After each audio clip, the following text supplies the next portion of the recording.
Welcome back. Now it's time for our daily press review. We are delighted to be joined here in the studio with Mrs. Suzy Genedy, Deputy Editor-in-Chief of Al-Ahram Al-Arabi magazine. Good morning. Good morning. And we start off with Sada al-Balad, where we read Labib, 3 new governorates and demarcation of Cairo, Giza and Suez.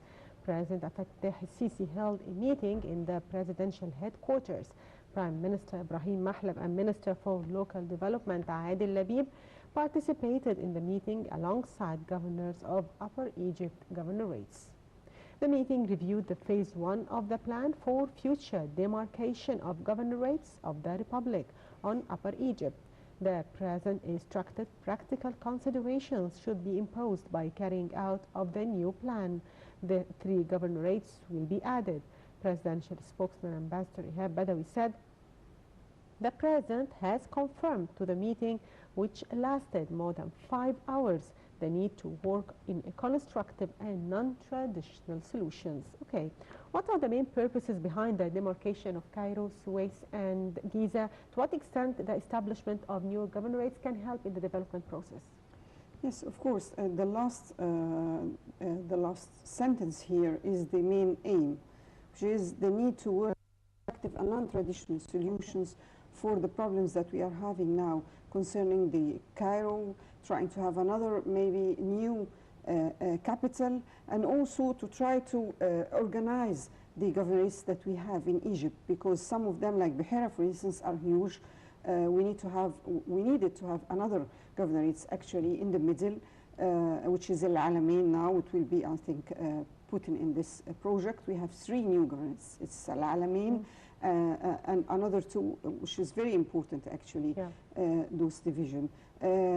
Egypt have lasted for many years like this, only a small minor change, which was Luxor. We have changed it to a governorate, but others still the same for many years. And we, with all of the housing and large number of housing increasing in some of the places, which we used to be deserts, now we have a lot of actually cities in it. So we need to change this a bit. And I think this is a new perspective of how to work in a constructive and non-traditional solutions. And I think Halayb and Shalatin here in Al-Akhbar is saying that Halayb and Shalatin will be included in Aswan governorates as well. Yes, it was also said in the news that the Nubians and the Nubians are being put in consideration in this, and these projects that having new governorates are going to actually ease a bit for the Nubians and Halayb of Shalatin, of course. Okay, thank you. And moving to Al-Yom Al-Saba newspaper, where we read Palestinian ambassador, Gaza truce extended for 24 hours. Palestinian ambassadors to Egypt, Gamal Al-Shubaki, said Palestinian and Israeli negotiators agreed on Monday to extend a temporary ceasefire in Gaza by 24 hours to conduct more talks on a long-term truce. The negotiations center on an Egyptian proposal that meets some of the Palestinian demands, as easing blockade of Gaza, but defer other stumbling blocks to later negotiations. Okay, and do you think an agreement will be reached and that Israelis will agree to Palestinian demands? It's a very hard question to answer, actually, but Egypt is trying all of its best in these negotiations. We are talking to the Palestinian Authority and the delegation coming from the Palestinian Authority, which have all the other fractions in it, and we are talking to the Israelis on the other side. I think the main problem now is concerning the weapons with Hamas. Yeah. Israel wants to eliminate these weapons or get rid of it, and on the other hand, Hamas refused this, and there is a negotiation concerning an airport, another maybe a port or something. So we are still having our own view concerning Egypt. We have our own initiative. From the first day, Egypt have started to have its own efforts in this, high-level efforts actually, but still we're not reaching a solution because there is a lot of blockades actually and a lot of problems blocking the negotiations. But trying. The point is that we used to have a ceasefire for 48 hours, 74 hours, but now we are only having it for 24 hours. So we hope the situation is not going to deteriorate more tomorrow. Okay. And moving to Al-Ahram newspaper, where we read, Palestine's Abbas to visit Cairo on Saturday. The Palestinian ambassador to Egypt has announced that Palestinian President Mahmoud Abbas will arrive in Cairo next Saturday for a two-day visit. Gamal Shobaki said that Abbas will meet with his Egyptian counterpart Abdel Fattah al-Sisi on Saturday to discuss the latest developments in Cairo's endeavors to finalize a Palestinian-Israeli ceasefire in the Gaza Strip. Okay, what is the significance of this visit? Of course, it is very important visit since the negotiations are going along. Of course, we are maybe President Abbas will speak about the conference, the coming conference. Egypt and Norway and the Palestinian Authority are trying to arrange a conference for all the countries who are donating to Gaza to try to give more helps, to try to rebuild Gaza.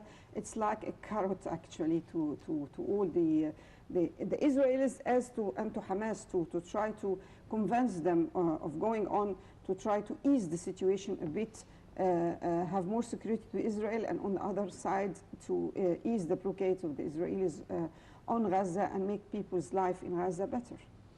Okay, and the Cairo hosts conference on Gaza reconstruction. The governments of Egypt and Norway, with the support of Palestinian President Mahmoud Abbas, will host a conference on the reconstruction of Gaza in Cairo. The Foreign Ministry said on Monday invitations will be sent to attend the conference once an agreement on a ceasefire between Palestinians and Israelis is reached. Now he's sending invitations to many countries to attend. So do you expect that many countries will participate? No invitation until now. We're waiting until we reach a ceasefire. This is very important because if you just arrange the conference and suddenly there is again problems, then you are just doing nothing here. Yeah. So we need to have a ceasefire first, an agreement first, and then we can have the invitation for the conference, which if we reach a ceasefire, the conference could be held in Cairo or in Sharm el-Sheikh next month. Yeah. But we are hoping. With these statements that came out yesterday from the Foreign Ministry, I think it's a sign of hope that maybe we are going to reach something in these negotiations. Okay, and back to Al-Yom Al-Sabah, where we read 3 Takfiri members killed, 5 arrested during security raid in Sinai. Security sources at North Sinai Security Directorate said on Monday that 3 Takfiri members were killed and 5 others were arrested during a raid in Rafah and Sheikh Zayed. The same sources added that the security forces raided the Takfiris' hideouts and caused them heavy losses. Okay, how do you see the situation in Sinai, in the borders in general?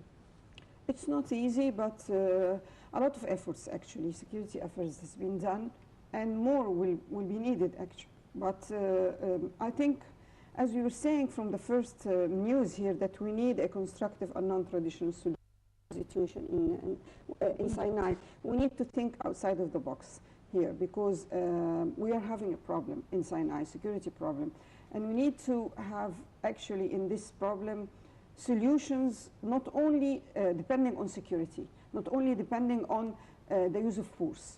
We need to convince the youth people there. We need to have more jobs for them. Development in Sinai. And I think they're returning back also to the first news. There was a government, one of the new governors will be in the middle of Sinai. So Sinai will be in 3, not only north and south, but we will be in middle governorates in Sinai, which is, I think, trying to solve some of the problems, to try to have more, maybe, work jobs, to try to have more projects, investments. This is very important to Sinai, actually. Okay. And Ethiopia, Egypt, and Sudan to hold dam talks next week. Sudanese minister said Sudan's Water Resources and Power Minister Musa Omar Al-Qasim confirmed in a statement on Monday that Sudan hosts tripartite talks with Ethiopia and Egypt concerning Ethiopia's Grand Dam on the 25th and 26th of August. The meeting is considered a sign of progress after a series of talks last year reached a stalemate. The talks revolve around the Grand Renaissance Dam, a $4.2 billion hydroelectric dam currently under construction on the Blue Nile, one of the main tributaries of the Nile. So do you think this meeting is considered to be a sign of progress after a series of talks last year reached a stalemate? No, I can't say, I can't predict from now. It depends on what's going to be done in these meetings, actually. This meeting is very important to us. we are trying to push for these meetings for a long time now, and the Ethiopians have been trying to delay it as much as they can. At the end, they reached the agreement to have these meetings on 25th and 26th of August in Sudan. We wanted it to be in Egypt. The Ethiopian refused. Then at the end, it is held again in Sudan. The problem with it is the Ethiopians really serious about negotiating, or they're just trying to actually lose time or gain time from their side so that they continue building the dam? And they are doing this actually. Yeah, 30% of the dam finished. No, I don't like actually to believe what they say, because they don't have too much money actually. And the dam is not only one dam. There are two dams, one small and one big. Maybe they have ended the 30% of the first dam, but the second dam, which is the problem actually, maybe they haven't started yet in it. It needs a lot of billions of